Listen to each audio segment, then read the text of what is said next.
Mula kay Melv's Castle, mga kapatid, iyak ang China. Nakatikim sila ng isang malupit na katunggali, no? Pinagbabarel, mga kapatid, ang kanilang barko. Sabing ganon, mga kapatid, oh. Iyak ang China, pinagbabarel. Tapos China Coast Guard, ha? Hinarang at pinalayas ng PCG sa Zambales, no? China na pikon. Yan ang ating mga aalamin ngayon. Papanoorin at bibigyan natin ng reaction video. Pero bago yan, huwag mong kalimutan mag-subscribe kay Melv's Castle. Nakalagay po ang link sa ibaba. At kung bago ka pa lamang dito, trip mo yung mga ganitong klaseng reaction video, commentary, opinion, criticism at kung ano-ano pa, huwag mo rin kalimutan mag-subscribe. Click mo na rin ang notification bell para ma-notify ka whenever na may mga bago tayong reaction video tulad nito. Alright, so wag na natin patagalin pa. Panoorin na natin to, mga tol. Ayan, oh. Pinagbababaril ng Argentinian Navy ang isang Chinese maritime militia. Matigas sa Maritime militia, mga tol. Anda doon sa Argentina. mukha ng China.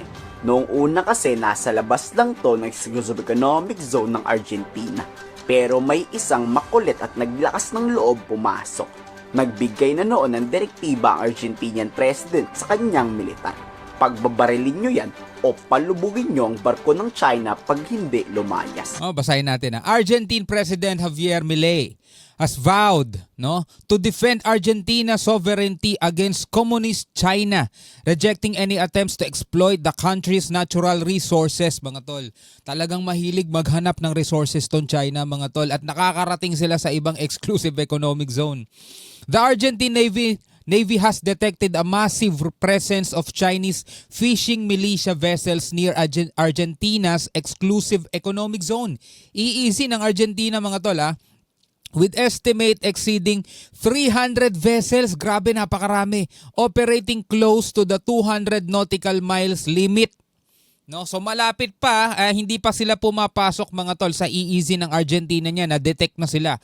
Sabi rito ng presidente nila, President Milei announced that he has ordered the Argentine Navy, Air Force, and Coast Guard to take all necessary measures to protect Argentina's EEZ from the Chinese state-sponsored poachers. Ganon dapat, mga tol. Kung talagang gusto mong protektahan yung iyong soberanya, 'di ba? Yung iyong exclusive economic zone. Biruin mo, mga tol, exclusive economic zone pa lang 'to pinag-uusapan natin, hindi pa yan yung territorial waters, mga tol. Exclusive economic zone 'yan. Pero nag-utos na agad yung presidente ng Argentina,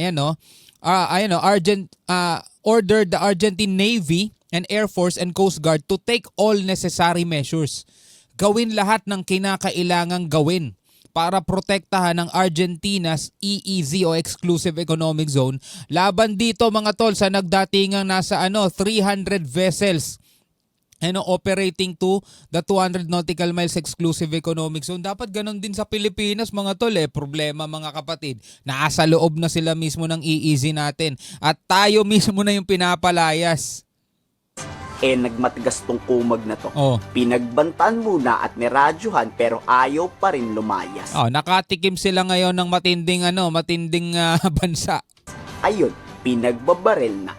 Hindi tinigilan hanggat hindi lumalayas ng tuluyan. We prepare to open fire on you. You are responsibility. Binabanta siya. We will be open fire with you. Sabing ganon. Balikan natin. Ayun, pinagbabaril na. Hindi tinigilan hanggat hindi lumalayas ng tuluyan. We prepare to open fire on you. You are responsibility for your ship and your crew. Fuego libre! Fuego libre!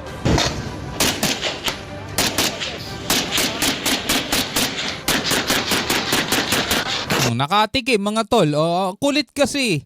Biruin mo, lahat na lang ata talaga ng bansa sa buong mundo, mga tol, yung mga resources ng ibang mga bansa, talagang gusto nilang puntahan at gusto nilang angkinin. Biruin mo, nasa 200 o 300 Chinese militia vessels, mga tol, ang papasok sa EEZ ng ibang bansa. Huwag nyo sabihin pati yun, inaangkin nila, kanila rin. Grabe, di ba?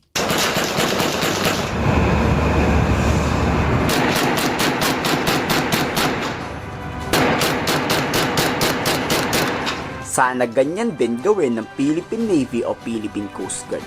Hindi, ito, malakas to Argentina to, mga tol. Hindi yan katulad ng Pilipinas Makulit, wag ng radyohan. Paulanan na agad ng bala o pagbabarilin. Masyado kasing mabait tong PCG.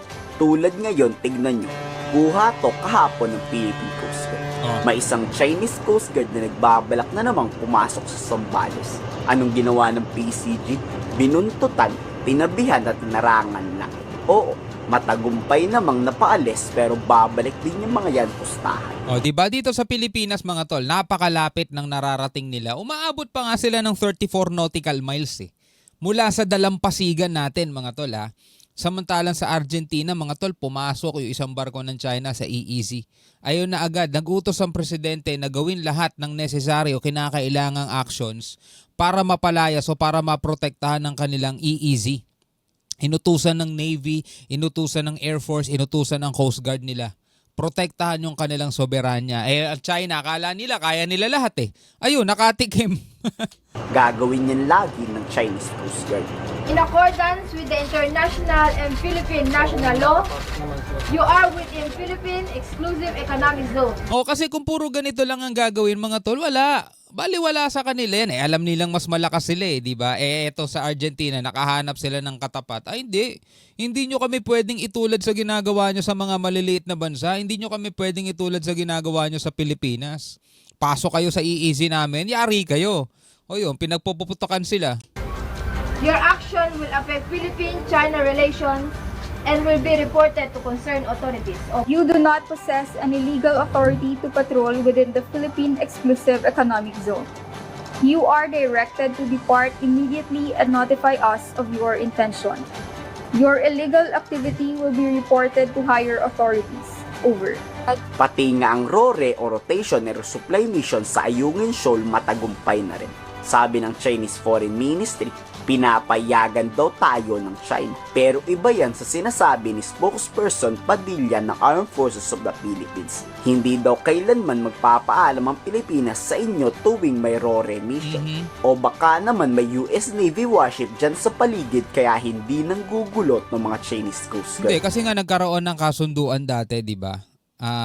Itong Pilipinas at saka itong China. At mula nun mga tol, naging mapayapa na yung mga RORE mission natin dyan. Pero ang tanong, hanggang kailan? Diba hanggang kailan? We do not need to seek permission to conduct these RORE missions. Ito pong RORE missions na to is a regular mission that we conduct in the Armed Forces of the Philippines. It includes all the other 8 features. Kahit ang Maritime Council nagulat sa fake news ng China. Bakit tayo magpapaalam sa Mahilig naman sa ganun ng China Pinapalabas nila, sunod-sunuran tayo sa kanila kanila?